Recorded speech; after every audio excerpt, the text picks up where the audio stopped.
Hello and good day.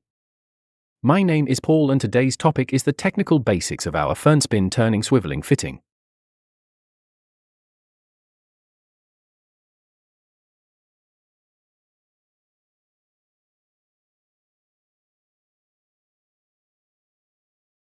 Today in the studio I welcome Nico.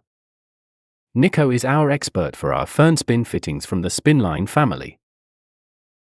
Nico, I have my first question right away. If I want to deal with this new turning swiveling fitting as a carpenter and say, it's a great function, there's something magical about how this fitting opens. What are the framework conditions? What do I have to deal with or what should I consider?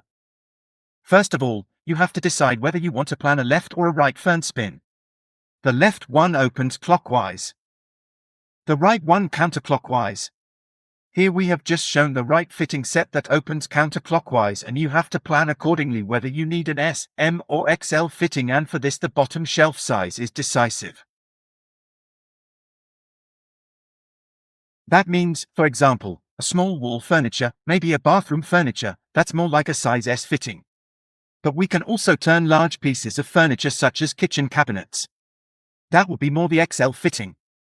Yes, Nico, I think we have installed a handlebar on this model. You can see that very nicely here. Do I always need them or are there other options? There are other possibilities as well. You can use a push to open, a handleless version, which is also installed here. That's just the way you know it. Push to open, handleless, it pops up a bit and then I can open my furniture front accordingly.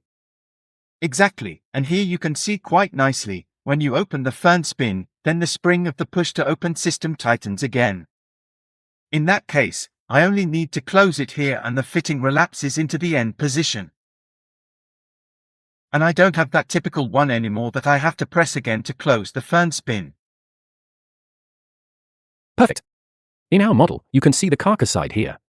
This is a so-called inset version. Is this also given or can I change it? No, that is not predetermined. So you can also let the front go through, so that you have a visually available variant at the front. Now I can create a completely new look with a twist from a closed front. An open shelf rack, can you tell us a bit more? So now you have access to both sides, you can access the cabinet from both sides. We have a fitting that installed at the bottom, we have to cover it accordingly here, and a fitting that installed at the top, which we should also cover.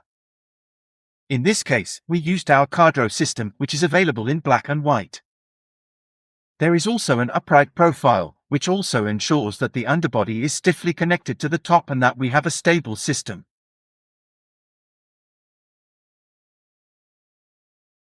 The advantage is that we can also design the profiles ourselves. For example, if you have a wooden front, then you like to make the profile up here from wood and the upright profile could also be made from a wooden profile. Everything is possible.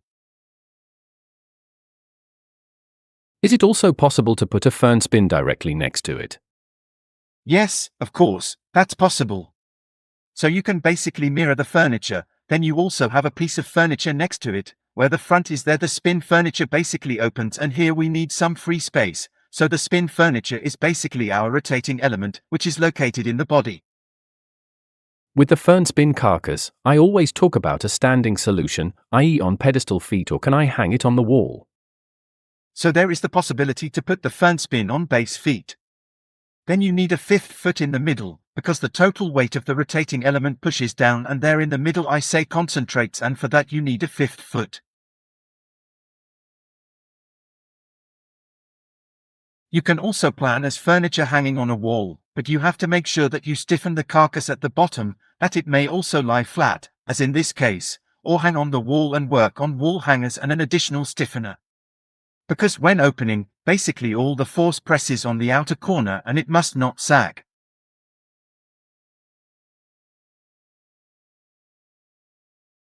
One topic is always illumination, light. Is there anything planned? Glad you asked, we have a cable management system for that. So basically a housing that is screwed on. And the cable leads when opening and closing, and there is a connection, where you could also connect LED lights. Okay Nico, thank you very much for the important information about our FurnSpin and my suggestion, we meet again for the assembly video. Yes, of course. We are happy to do that. Ciao.